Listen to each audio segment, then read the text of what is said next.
जय हिंद में प्यारे साथियों, आज की इस वीडियो में आप सभी को जानकारी देने वाला हूं कि आप लोग अपना ड्राइविंग लाइसेंस रिन्यूअल कैसे करवा सकते हैं। तो नए नियम के तहत आपको इस वीडियो में जानकारी मिलेगी। अभी ये नियम 2026 में क्या चल रहा है, तो रिन्यूअल करवाने के लिए कौन कौन से डॉक्यूमेंट की आवश्यकता पड़ती है, रिन्यूअल ऑफ ड्राइविंग लाइसेंस के लिए फीस कितनी देनी पड़ती है, और रिन्यूअल ऑफ ड्राइविंग लाइसेंस के लिए आवेदन कैसे और कहाँ करना होता है, सारी चीज़ें मैं आपको इस वीडियो में बताऊंगा। तो ड्राइविंग लाइसेंस रिन्यूअल यदि आप लोग करवाना चाहते हैं तो इस वीडियो को अंत तक देख लीजिए, आपको पूरी जानकारी मिल जाएगी। किसी और वीडियो में जाकर जानकारी प्राप्त करने की आवश्यकता नहीं होगी। नए हो तो चैनल को सब्सक्राइब करके बेल आइकन ऑन कर लीजिएगा, वीडियो को लाइक करके शेयर करिएगा, सभी लोगों तक जानकारी पहुंच जाए। अपने एंड से थोड़ा सा एफर्ट लगा के अपने सोशल मीडिया पर शेयर करेगा।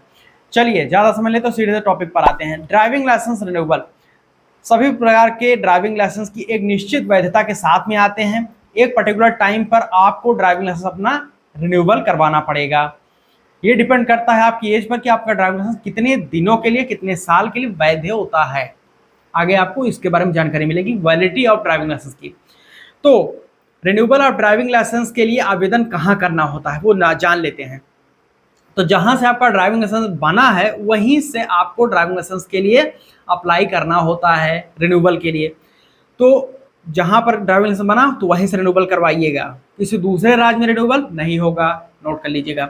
नेक्स्ट चीज़ जो यहाँ पर इंपॉर्टेंट चीज़ है वो जानकारी आपको, तो ड्राइविंग लाइसेंस आपको एक्सपायरी के पहले ही आवेदन कर देना होता है। अब अगर आप लोग ड्राइविंग लाइसेंस एक्सपायरी के बाद आवेदन करते हैं तो आपको जुर्माना भी देना पड़ेगा, फाइन। तो अब यहाँ पर आपको बता देना चाहता हूँ, नए नियम के तहत जो मोटर व्हीकल एक्ट 1988 का सेक्शन 15 है उसके तहत अब आप लोग ड्राइविंग लाइसेंस 1 वर्ष पहले एक्सपायरी के और 1 वर्ष बाद तक आसानी से बिना फाइन पेनाल्टी दिए हुए रिन्यूअल करवा सकते हैं। ठीक है, कोई आपको अतिरिक्त फीस वगैरह नहीं देनी पड़ेगी, ये ग्रेस पीरियड हो जाएगा। पहले के समय में यह नियम नहीं था।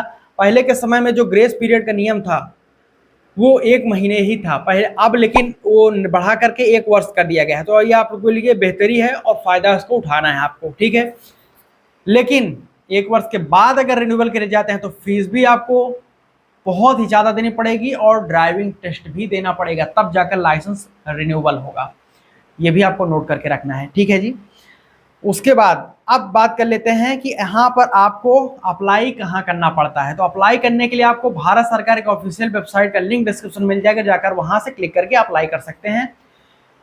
परिवहन सेवा से जाइएगा, गूगल पर सर्च करिए, वहाँ पर आप लोग अपना ड्राइविंग लाइसेंस रिलेटेड जो सर्विसेज होती हैं वहाँ पर जो लाइसेंस रिलेटेड सर्विस है उसको क्लिक करिए, स्टेट का सिलेक्शन करिए, लाइसेंस रिन्यूअल का वहाँ पर ऑप्शन आएगा रिन्यूअल ऑफ ड्राइविंग लाइसेंस का, उस पर क्लिक करिए। अपने ड्राइविंग लाइसेंस का नंबर और अपना डेट ऑफ बर्थ और कैप्चा फिल करके प्रोसीड पर क्लिक करेंगे तो आपके सारे ड्राइविंग लाइसेंस की जो डिटेल होगी वो ओपन होकर स्क्रीन पर आपके सामने आ जाएगी।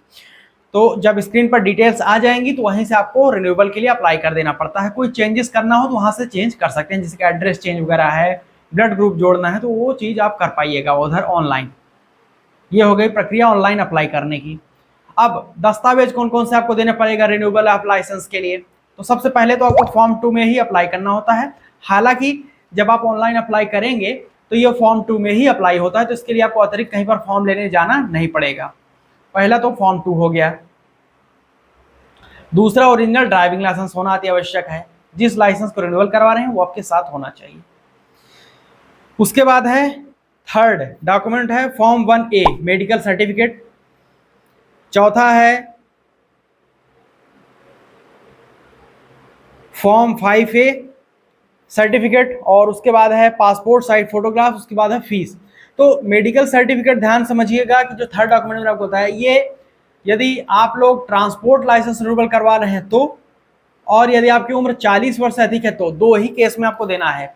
यदि आप ट्रांसपोर्ट लाइसेंस नहीं बना रहे हैं और आपकी उम्र 40 वर्ष से कम है तो आपको फॉर्म 1A यानी कि मेडिकल सर्टिफिकेट नहीं देना होगा,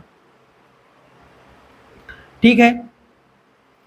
तो ये चीज़ें आपको समझ में आ गई। अब मैं आपको बता देता हूं कि फीस कितनी देनी पड़ेगी। तो according to the centre motor vehicle rule 1989 rule number 32 के हिसाब से मैं आपको जानकारी दे रहा हूं कि रिन्यूअल ऑफ ड्राइविंग लाइसेंस के लिए यदि आप लोग 1 वर्ष से अंदर हैं यानी ग्रेस पीरियड में ड्राइविंग लाइसेंस रिन्यूअल करवा रहे हैं तो आपको फीस 200 रुपये देनी है रिन्यूअल ऑफ लाइसेंस की, और 200 रुपये आपको देनी है फॉर्म 7 यानी कि प्लास्टिक के कार्ड में जो लाइसेंस मिलेगा वो।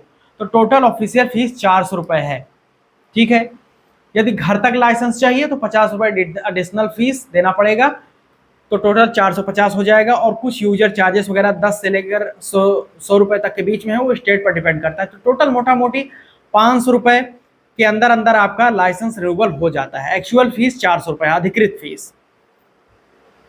और यदि आप लोग का लाइसेंस एक्सपायरी के 1 वर्ष से अधिक हो गया है, यानी कि ग्रेस पीरियड से बाहर हैं आप लोग, तो कितनी फीस देनी पड़ेगी? तो ऐसी दशा में आपको जो फीस देना है, नोट करिएगा, 300 रुपये यहाँ पर रिन्यूअल फीस ली जाएगी। वहाँ पर 200 थी, यहाँ पर 300 है।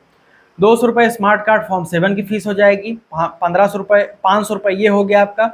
और पेनाल्टी आपके ऊपर लगा दी जाती है 1000 रुपये, या 1 वर्ष लेट हो जाते हैं तो, या उसके किसी एक दिन के लिए। 1 वर्ष में एक भी दिन अगर आप लोग ज़्यादा हो गए तो 1000 रुपये पेनाल्टी आपको देनी पड़ेगी। और ये हर साल 1-1000 बढ़ती जाती है। 2 साल, 3 साल, 4 साल, 5 साल, तो 5 साल में 5000 रुपये प्लस रिन्यूअल फीस अतिरिक्त, तो बहुत ज़्यादा हो जाएगा। इसलिए समय रहते रिन्यूअल करवाइए। प्लस यूजर चार्जेस आपको देना पड़ता है, और ड्राइविंग टेस्ट भी आपको पुनः देना पड़ता है यदि आप लोग ग्रेस पीरियड से बाहर हैं तो ये चीज़ आपको नोट करके रखना है। 300 रुपये तो आपको ड्राइविंग टेस्ट फीस भी देनी पड़ेगी इसी में, तो टोटल ये 1800 रुपये लगभग हो जाएगा। 1 वर्ष से अधिक लेट होगा और टेस्ट देना अलग से आपको पड़ेगा, पैसा भी, टेस्ट भी देना पड़ेगा, तब लाइसेंस रिन्यूअल होगा। ठीक है, समझ में आ गया आपको। अब हम जान लेते हैं कि वैलिडिटी आपको कितनी मिलेगी एक बार आपने रिन्यूअल करवा लिया तो। ये वैलिडिटी जो होता है ये आपकी उम्र पर निर्धारित होगा। जब आप लाइसेंस रिन्यूअल करवा रहे हैं तो आपकी उम्र उस समय कितनी थी उसके हिसाब से आपको वैधता मिलती है। तो सपोज दैट मान के चलते हैं कि प्राइवेट के केस में यदि आपकी रिन्यूअल की जो आप करवा रहे हैं उसके समय में आपकी एज 20 वर्ष से लेकर 30 वर्ष के बीच में है तो आपके लाइसेंस की वैधता आपकी उम्र के 40 वर्ष तक होगी। यदि आप लोग लाइसेंस रिन्यूअल करवा रहे हैं आपकी उम्र 30 वर्ष से 50 वर्ष के बीच में है तो आपकी जो लाइसेंस मिलेगा रिन्यूअल के बाद उसकी वैलिडिटी 10 वर्षों की होगी। नेक्स्ट, यदि आप लोग की उम्र 50 से लेकर के 55 वर्ष तक के बीच में है तो आपके लाइसेंस की वैधता 60 वर्षों तक होगी आपके लाइसेंस की। और आखिरी में यदि आप लोग लाइसेंस रिन्यूअल करवाते समय आपकी उम्र 55 वर्ष से अधिक है तो आपके लाइसेंस की जो वैलिडिटी होगी वो 5 ईयर्स की होगी कंटिन्यूअस। हर 5 साल बाद आपको रिन्यूअल करवाना पड़ेगा 55 वर्ष से अधिक उम्र हो जाने के पश्चात। अब कमर्शियल वाहनों के लिए उम्र पर आधारित नहीं होती है वैलिडिटी ड्राइविंग लाइसेंस की, ये फिक्स कर दी गई। यहाँ पर 5 सालों की वैलिडिटी आपको मिलेगी ट्रांसपोर्ट हैवी लाइसेंस रिन्यूअल करवाने पर।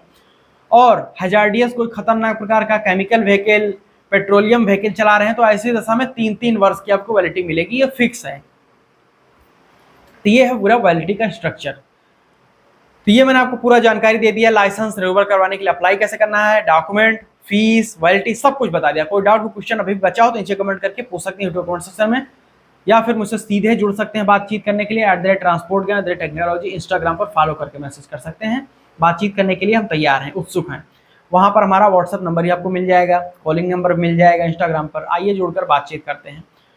टेलीग्राम व्हाट्सअप ग्रुप ज्वाइन कीजिए, डिस्क्रिप्शन को लिंक मिल जाएगा यहाँ तक। और यहाँ तक वीडियो देखने के कोई डाउट, क्वेश्चन जरूर पूछिएगा, ठीक है। लाइक करके, शेयर करके, चैनल सब्सक्राइब करके बेल आइकन ऑन कर लीजिएगा। जय हिंद, वंदे मातरम।